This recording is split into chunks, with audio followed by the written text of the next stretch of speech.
All right, again, this is going to just be the palette ink. This is a beautiful color for fall. One of my favorites. Actually, I use it all year round in a lot of my albums.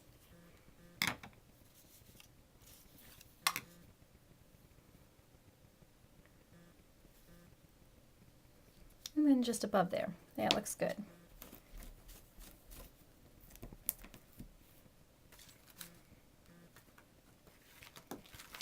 Next, we're going to go ahead and stamp the tree. And if you notice here in my example that I've kind of did it in a couple colors just to make it look like the fall leaves are changing.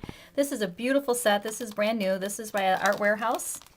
And I'm going to go ahead and use the tree. So we're just going to peel that right off. This is a new set, so it's all nice and clean right now.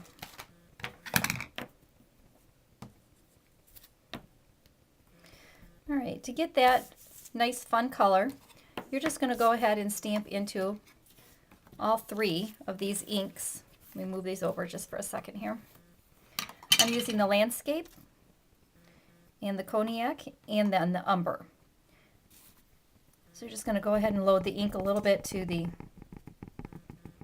edge and then come back in to get a little Cognac, and then just be sure that you apply the Umber on the rest of the stamp.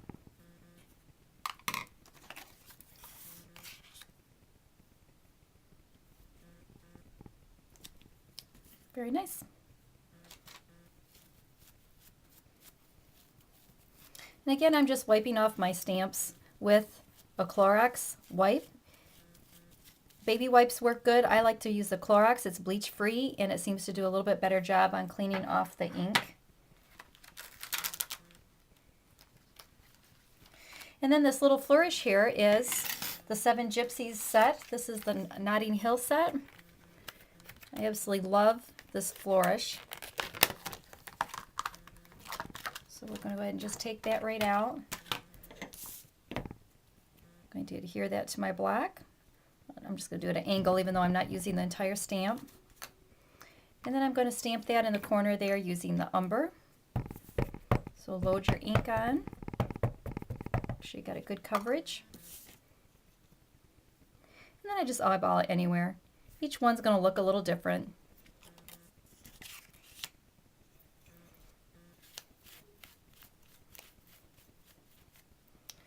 And then as I mentioned before, we're just going to come back in and ink with creamy brown. And I noticed my ink in my ink pad is old, so it's pretty chewed up as you can see.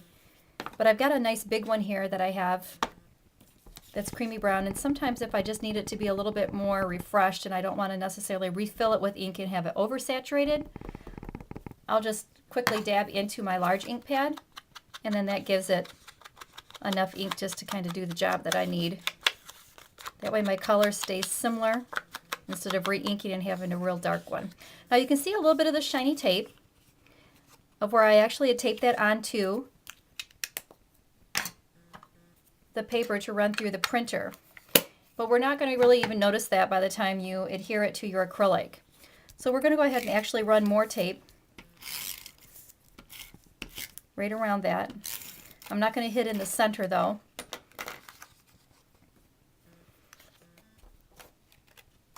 And then I'm going to go ahead and adhere it to my front cover.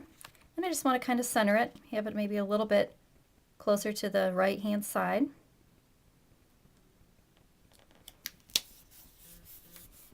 And we can come back and tie the string on in a little bit. Now let's go ahead and do this circle. Now the circle is actually adhered on the outside of the acrylic on the front and on the outside on the back, and that gives that a nice depth.